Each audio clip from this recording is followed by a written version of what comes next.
বড় নেতাদের সঙ্গে না ডাকলে আমি যাই না।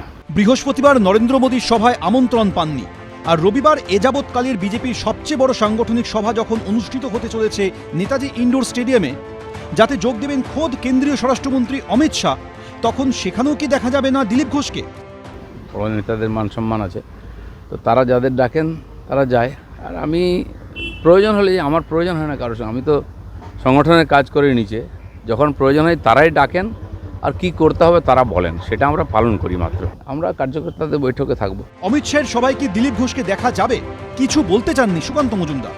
দিলীপ দা আমাদের পার্টির নেতা, কিন্তু উনি সর্বভারতীয় সভাপতি পদে লাস্ট ছিলেন, অতএব ওনার বিষয়ে সিদ্ধান্ত নেওয়ার ক্ষমতা সুকান্ত মজুমদারের নেই। সর্বভারতীয় স্তরেই সমস্ত সিদ্ধান্ত হবে। এর আগে নরেন্দ্র মোদীর সভাতেও দিলীপ ঘোষ অনুপস্থিত ছিলেন, তখনও সে বিষয়ে প্রশ্ন করা হলে মন্তব্য এড়িয়ে গিয়েছিলেন শুভেন্দু অধিকারী।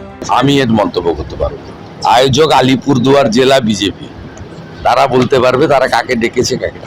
সম্প্রতি মমতা বন্দ্যোপাধ্যায়ের আমন্ত্রণে সাড়া দিয়ে দীঘায় জগন্নাথ মন্দিরের উদ্বোধনে উপস্থিত ছিলেন সস্ত্রীক দিলীপ ঘোষ। তারপর থেকেই এই ঘটনা ঘিরে তৈরি হয় নানা জল্পনা। দলীয় কর্মীদের একাংশের বিক্ষোভের মুখে পড়তে হয় পশ্চিমবঙ্গ বিজেপির এখনো পর্যন্ত সবচেয়ে সফল রাজ্য সভাপতিকে। অর্জুন সিং থেকে শুরু করে সৌমিত্র খাঁ, দলের একাধিক নেতার কটাক্ষ বিদ্রুপের মুখে পড়তে হয়েছে দিলীপ ঘোষকে। অভিমান তো হচ্ছে নিশ্চয়ই কোথাও। না, অভিমানের কি আছে? দেখুন, রাজনীতিতে একটা লোকেদের মধ্যে ট্রেন্ড আছে যে নেতার পেছনে পেছনে ঘোরা, কারণে অকারণে 100-200 লোক দাঁড়িয়ে থাকে সারাদিন।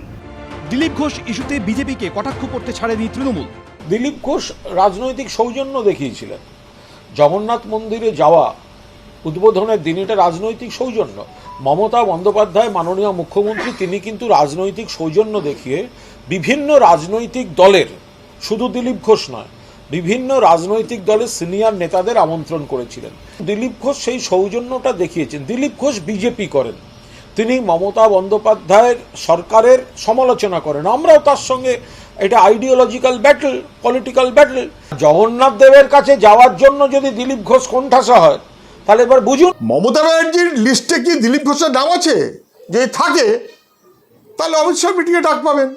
লিস্ট তো ঠিক করে দেবেন মমতা ব্যানার্জি, যাতে বিজেপির সুবিধে হয় এবং তৃণমূলের সুবিধে হয়। দল দলের মতো চলে, উনিরা সিনিয়র লিডার, সবাই মিলে একসাথে কাজ করব। অমিত শাহের সভায় কি আদৌ ডাক পেয়েছেন দিলীপ ঘোষ? আদৌ কি সভায় যাবেন তিনি? উত্তর মিলবে আর কয়েক ঘন্টা পরে। শিবাশিস মৌলিক, অনির্বাণ বিশ্বাস, রঞ্জিত হালদার, এবিপি আনন্দ।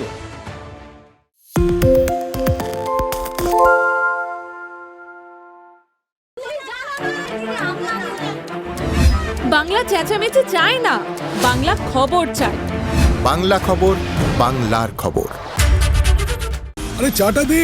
এই আমার একটা চা দেন। কি হলো আমারটা? বাংলা পক্ষপাত চায় না, বাংলা খবর চায়। বাংলা খবর, বাংলার খবর।